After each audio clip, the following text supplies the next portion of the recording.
Sumunod niyang kwento ay ang isang waiter ng bar na binata at kaedad lang din niya. Naaalala niyang napainom siya noon dahil maaga silang nagsara, mga 2 AM pa lang dahil nga kaunti ang mga nagpuntang customer. Kaya nagkayayaan sila kasama ang ilang mga GRO at lahat sila ay mga babae. Naisipan naman nilang yayain ang isang waiter na nooy pauwi na sana. At hindi naman niya akalaing type pala siya ng waiter. At yun na nga, dumali sa kanya. Nang malasing siya nung una, nagkabiruan lang, pero nang magpunta siya sa CR, ay sinundan naman siya ng waiter at hindi na niya napigilan ang sarili. Sa loob sila ng CR,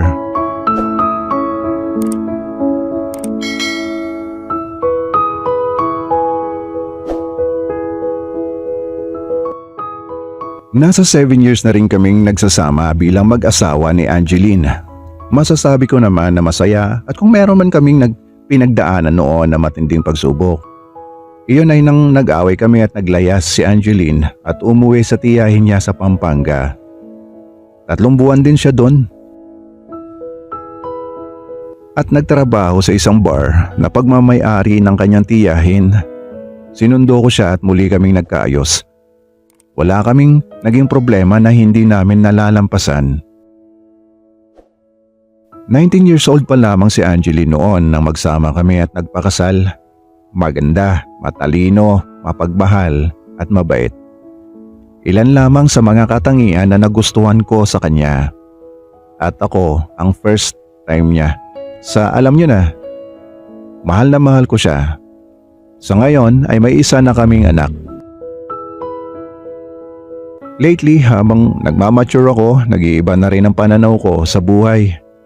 Kung pag-uusapan naman kasi ang S-life namin ay malaki ang naging pagbabago sa loob ng 7 taon. Kung dati ay halos araw-araw, unti-unti ngayon nakakatiis kami kahit isang linggong wala. Kaya naghahanap pa ako ng mga ways para tumaas ang libido ko sa wife ko. Katulad ng mga panonood ng mga videos sa yellow and black sites at talagang nawiwili ako dito, inaamin ko. Ngayon ko lang din na-realize na boring din pala kapag ikaw ang nakauna sa wife mo.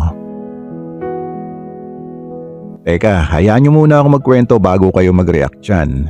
Nasabi kong boring kapag mag-asawa na kayo, lahat kasi pinag-uusapan o pinagkukwentuhan nyo, di ba? Ganito kami ni Angeline, minsan na pag-uusapan namin ang tungkol sa usapang pangkama. May mga gusto akong marinig na kwento mula sa kanya na katulad ng mga naging experiences niya sa mga nakaraang relasyon niya. Pero wala, yung kwentong gusto ko kasi nga ako lang talaga.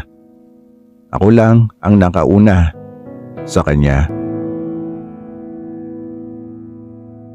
Hanggang inungkat ko na naman ang panahon na naglaya siya sa loob ng 3 months at nagtrabaho sa bar ng tita niya. Ang sabi niya sa akin noon ay receptionist lamang siya.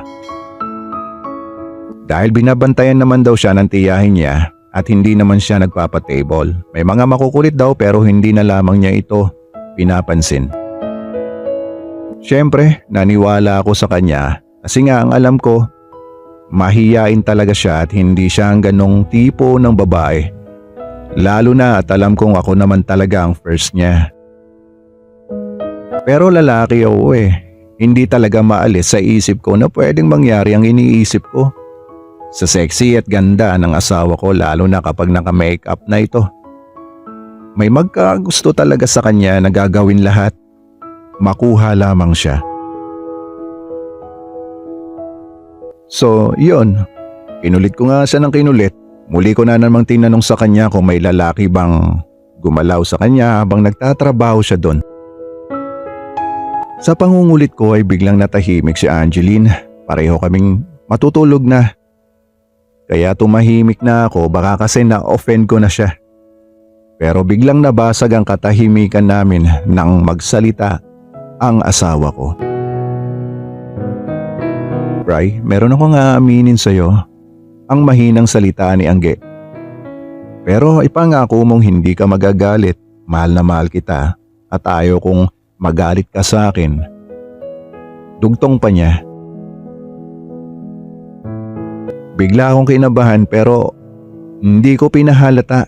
Bumibilis ang tibok ng puso ko. Pangako, hindi ako magagalit. Ikwento mo lang, makikinig ako. Hindi ko maintindihan ang kabang nararamdaman ko pero pinilit kong maging kalmado. At nagsimula na ngang magkwento si Angge sa akin. Ang sabi niya 2 daw ang nakatikim ng iniingatan niyang sariwang prutas. Nasa pangalawang buwan na daw siya noon sa trabaho nang kausapin siya ng tita niya para pumayag na i-table ng kaibigan niya. At dahil nga sa pakiusap at kaibigan naman ng tita niya ang lalaki na medyo may edad na rin, pumayag na siya. Marami daw in order na ladies drink ang lalaki. Kaya nalasing siya. Alam niya ang nangyayari pero hindi na niya makontrol ang sarili. Kita niyang ipinagpaalam siya nung lalaki sa tita niya na ihatid pa uwi. Pero dinala siya nito sa motel. At doon nga ay naranasan niyang makatikim ng ibang putahe. Habang nagkukwento nga si Angge ay pigil ko ang damdamin ko. Sobrang inis na ang nararamdaman ko. Para akong unti-unting dinadaganan ng mabigat na bato pero ayokong ipakitang galit dahil nga nangako ako sa kanya na hindi ako magagalit. Sumunod niyang kwento ay ang isang waiter ng bar na binata at kaedad lang din niya. Naaalala niyang napainom siya noon dahil maaga silang nagsara, mga 2 AM pa lang dahil nga kaunti ang mga nagpuntang customer.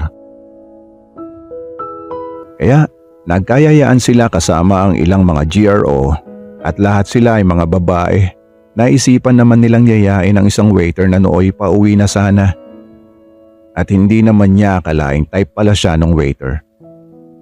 At yun na nga, dumali sa kanya. Nang malasing siya nung una, nagkabiruan lang.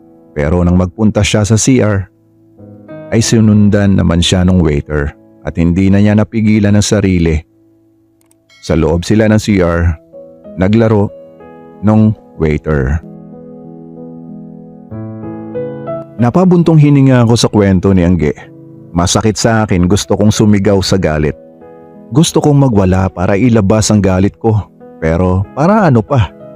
Nangyari na ang lahat at hindi ko na maibabalik ang panahon na para hindi sana nangyari ito. Kagaya nga ng sinabi ko bago siya magkwento, nangako akong hindi ako magagalit. Napayakap naman ng mahigpit sa akin ang asawa ko. Pinakikiramdaman niya ang reaksyon ko. Ang tanging nasasabi ko lamang sa kanya ay mga katanungan tungkol sa bawat detalye ng pangyayari. Gusto kong marinig lahat mula sa kanya. Bumulong siya sa akin. Gusto mo rin bang gawin yon? Okay lang sa akin. Basta hanggang doon lang at walang kasamang emosyon. Saan naman ako kukuha ng babae? Saka ayoko gawin yun. Baka sabi mo lang na okay tapos baka bigla ka na lang lalayas. Mahina akong sagot sa asawa ko. Habang nakayakap nga sa akin si Angge, tapos naalala kong may ibang gumalaw sa kanya, ay hindi ko naman maintindihan ang sarili ko. Para ako na turn on sa kanya lalo. Kaya ng mga oras na yon ay hindi ko sinayang ang mainit na pakiramdam namin sa isa't isa. Ipinakita ko sa kanya na eto, mas lamang ako sa kanila. Mas magaling ako kaysa sa kanila na gumalaw sa kanya. Natapos kaming sabay at masaya si Angge. Nakatulog na ako. Kinabukasan ay pilit kong kumilos ng normal. Muli ko na naman kasi naalala ang kwento niya kagabi. Kaya nakaramdam na naman ako ng pagkainis. Ayoko namang makita niyang galit ako sa kanya sa ginawa niya. Nakadagdag pa sa iniisip ko ang sinabi niyang okay lang na tumikim din ako ng ibang ulam. Nag-iisip ako, hindi dahil natutuwa ako kundi ang iniisip ko ay para saan pa kung mambabae din ako. Ano yun? Para quits na kami? O para gumaan din sa pakiramdam niya? Kilala ko si Angge.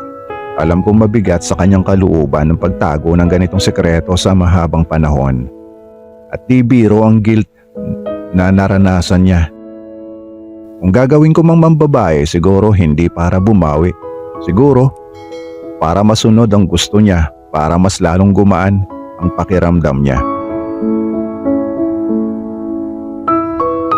Kinagabihan nga ay nag-usap na naman kami ni Angge, pero ibang topic na naman. Nakita pala niya ang history sa phone ko. Nakita niya kung ano ang pinanunood ko. Dahil hindi ko na-i-clear ang research history ko. Kaya inopen niya sa akin yon. Ang sabi niya, bakit ka nanonood ng ganon? Siyempre ano pa nga ba isasagot ko? Wala lang. Curious lang ako. The next day, may dumating na bisita sa bahay. Sila Lane, ang pinsang buo niya na taga Pampanga. Hindi na ako nagulat sa ganda nila Lane dahil may lahi talaga silang mga mistisahin. Hindi nagkakalayo ang edad nila ni Angge, kaya ganon sila ka-close. Yung tipong sa sobrang sarap ng pag-uusap nila ay akala nila sila lang ang tao. Kung maghahalakhakan ay ganon-ganon na lang. Okay lang naman, nasa bahay lang naman sila. Kaya lumabas na lamang ako. Kinagabihan, sila Lane naman ang topic namin. Ang sabi nila Lane, gumwapo ka daw ngayon. Linyang pinsang ko na yon, may pagnanasa pa ata sa'yo.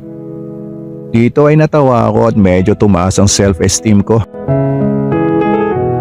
Maganda sila Lane, yung tipong sosyalin ang dating. Kaya much appreciated ko naman ang comment niya tungkol sa akin. Maya-maya ay may inopen na naman sa akin si Ange.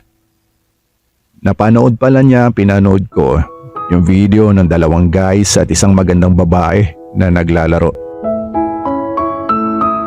Parang gusto ko i-try yan. Gulat ako sa narinig ko sa kanya. Natahimik ako at hindi agad nakapagsalita. Nagtatanong ang isip ko, anong nangyayari sa asawa ko, bakit nagkaganito siya ngayon? Hindi naman siya ganito dati. Lumipas pa mga araw ay paulit-ulit kong naririnig sa isip ko ang sinabi ni Angge na gusto niya ng dalawang guys ang makakalaro niya. Hindi ko ma-imagine kung ano itsura niya kung sakali. Dito nga ay lalo na namang gumulo ang isip ko. Araw ng Sabado ay niyaya ko siyang mamasyal at kumain sa labas. Gusto kong ibalik ang normal naming ginagawa dahil iniisip kong ito ang dahilan ng pagbabago ni Ange. Yung kakulangan ko sa time sa kanya. Nasa kasarapan na kami ng pamamasyal nang makarinig ako ng lalaking tumatawag sa kanya. Angeline! Kaagad na nakilala ni Angge ang lalaki. Agad kaming lumapit at ipinakilala niya ako. Siya, si Kuya Edgar, ang malayo daw nilang kamag-anak. Naalala ko na, naikwento na niya ito sa akin dati. Noong nasa probinsya daw siya at kapag luluwas ng Maynila, nasa kolehiyo pa siya noon. Ay sa inuupahang kwarto ni Kuya Edgar siya nagpapalipas ng ilang mga araw. Minsan, isang linggo siyang nag-i-stay. Walang kasama si Kuya Edgar. Malaking tipid kasi kaysa uuwi pa siya sa Pampanga. Hindi ko naman nakalain na ganun pala itsura ni Kuya Edgar. Kahit na may edad na, ay may dating pa rin ito. Malayong kamag-anak daw nila to. Hindi mawala sa isip ko ang tagpo nila kanina. Hanggang sa bahay ay ito ang laman ng isip ko. Kinagabihan nga bago matulog, inopen ko sa kanya kung ano talaga ang naramdaman ko nang makita ko si Kuya Edgar. Tinanong ko rin ang mga katanungang nasa isip ko. Wala ba talagang nangyari sa inyo ni Kuya Edgar? Kasi parang imposible dahil kayong dalawa lang sa kwarto araw at gabi. Tanong ko kay Angge. Wala, tsaka wala naman kasi siyang nakitang motibo mula sa akin. Tsaka tunay na kamag-anak talaga ang tingin niya sa akin. Mabait si Kuya Edgar kahit nga nagkakatabi kami sa pagtulog ni hindi niya talaga ako ginawa ng masama. Kaya ganun na lang ang respeto ko sa kanya. Siguro kung halimbawang nagpakita ako ng motibo, tiyak na may nangyari na sa amin. Sa mga sinabi nga ni Angge ay napawi ang gumugulo sa isip ko. Oo nga naman, kung may nangyari sa kanila, hindi na ako ang first. Lumipas pa ang mga araw, naging madalas ang pagpunta nila Lane sa bahay at tuloy naman ang pag-uusap sa chat ni Angge at Kuya Edgar. Pero ang ideya ng 3S na sinabi ni Angge sa akin noon ay nasa isipan ko pa rin. Hanggang isang araw ay nagpunta sa bahay sila Lane at nagkataong wala si Angge. Nang araw na yon ay lumabas siya para magbayad ng mga bills namin sa kuryente at tubig. Kaagad ko nga sinabi kay Laling na wala si Angge. Okay lang Brian, nandito ka naman eh. Hintayin ko na lang si Angge. Salita ni Laling sa akin. Kakahiya naman kung iwanan ko si Laling. Alam kong matatagalan si Angge sa pagbayad ng bills sa haba ng pila. Dito nga ay nagkaroon kami ng pagkakataong mag-usap ni Laling na kaming dalawa lang. Naikwento niyang nagkasama pala sila ni Angge sa bar na pinagtrabahuhan niya. Sa hindi ko malamang dahilan ay bigla na lamang akong hinalikan ni Angge. Nagulat ako kaya tinanong ko siya kung alam ba ni Angge na nandito siya. Dahil iniisip kong baka paka na ito ng asawa ko. Pero sabi niya, walang alam si Angge, magagalit sa akin yon kapag malaman niyang tayong dalawa lang ang nandito. Mabilis sa Lane, kagad niya nang dinakma si Junjun ko. Ito naman talaga ang kahinaan nating mga lalaki. Wala na tayong magagawa kapag hawak na nila si Junjun. Sa madaling salita Kuya Roms ay nagtagumpay sila Lane sa kanyang balak. Sino ba naman natatanggi sa napakasarap na putaheng nakahain na sa hapag? Bago pa dumating si Angge ay natapos na kami nila Lane. Hindi na kami nagpahalata. Sinabi namin kadarating lang din nila Lane. Hinagabihan ay muli na namang nabuhay ang ideyang 3S ni Angge. Kaya naisip ko tuloy si Kuya Edgar. Papayag kaya siya? Maraming katanungan sa isip ko. Gusto kaya niya si Angeline? Kapag natuloy ba kaming tatlo ay mananatili kayang sekreto ang lahat ng nangyari? Natatakot ako na baka imbes na ma-turn on ako lalo sa asawa ko ay baka ma-turn off ako at katapusan na naming dalawa.